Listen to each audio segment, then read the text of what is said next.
Praise the lord. ఈరోజు వాక్య భాగము సామెతల గ్రంథము 11వ అధ్యాయము. దొంగ త్రాసు యెహోవాకు హేయము, సరి అయిన గుండు ఆయనకిష్టము. అహంకారము వెంబడి అవమానము వచ్చును, వినయము గల వారి యొద్ద జ్ఞానమున్నది. యథార్థవంతుల యథార్థత వారికి త్రోవ చూపించును, ద్రోహుల మూర్ఖ స్వభావము వారిని పాడు చేయును. ఉగ్రత దినమందు ఆస్తి అక్కరకు రాదు, నీతి మరణము నుండి రక్షించును. యథార్థవంతుల నీతి వారి మార్గమును సరళము చేయును, భక్తిహీనుడు తన భక్తిహీనత చేతనే పడిపోవును. యథార్థవంతుల నీతి వారిని విమోచించును, విశ్వాసఘాతకులు తమ దురాశ వలననే పట్టబడుదురు. భక్తిహీనుడు చనిపోగా వాని ఆశ నిర్మూలమగును, బలాఢ్యులైన వారి ఆశ భంగమైపోవును. నీతిమంతుడు బాధ నుండి తప్పింపబడును, భక్తిహీనుడు బాధపాలగును. భక్తిహీనుడు తన నోటి మాట చేత తన పొరుగు వారికి నాశనము తెప్పించును, తెలివి చేత నీతిమంతులు తప్పించుకొందురు. నీతిమంతులు వర్ధిల్లుట పట్టణమునకు సంతోషకరము, భక్తిహీనులు నశించినప్పుడు ఉత్సాహధ్వని పుట్టును. యథార్థవంతుల దీవెన వలన పట్టణమునకు కీర్తి కలుగును, భక్తిహీనుల మాటలు దానిని బోర్లద్రోయును.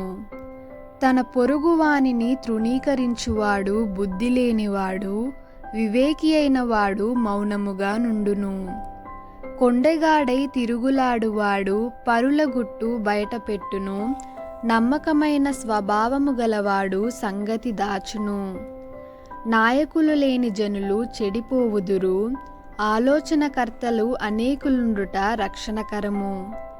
ఎదుటివాని కొరకు పూటబడినవాడు చెడిపోవును, పూటబడనొప్పని వాడు నిర్భయముగా నుండును.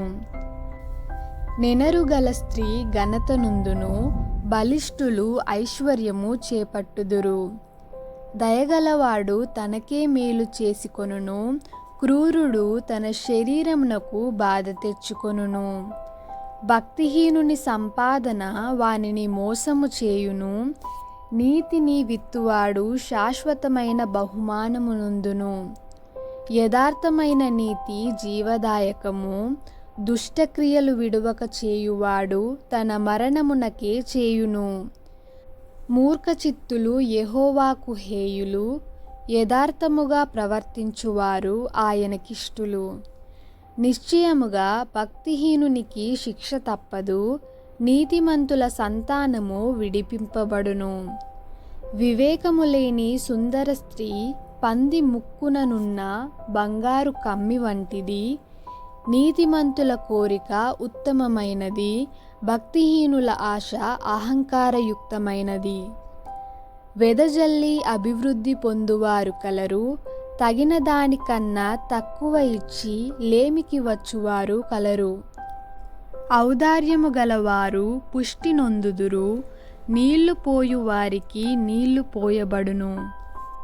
ధాన్యము బిగబట్టు వానిని జనులు శపించెదరు, దానిని అమ్మువాణ్ణి తల మీదికి దీవెన వచ్చును.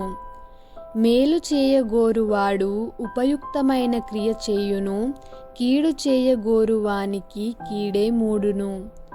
ధనమును నమ్ముకొనువాడు పాడైపోవును, నీతిమంతులు చిగురాకు వలె వృద్ధి నొందుదురు. తన ఇంటి వారిని బాధపెట్టువాడు గాలిని స్వతంత్రించుకొనును, మూఢుడు జ్ఞానహృదయులకు దాసుడగును. నీతిమంతులు ఇచ్చు ఫలము జీవవృక్షము, జ్ఞానము గలవారు ఇతరులను రక్షించుదురు. నీతిమంతులు భూమి మీద ప్రతిఫలము పొందుదురు, భక్తిహీనులను పాపులను మరి నిశ్చయముగా ప్రతిఫలము పొందుదురు గదా. దేవుడు తన పరిశుద్ధ వాక్యమును దీవించునుగాక. ఆమెన్.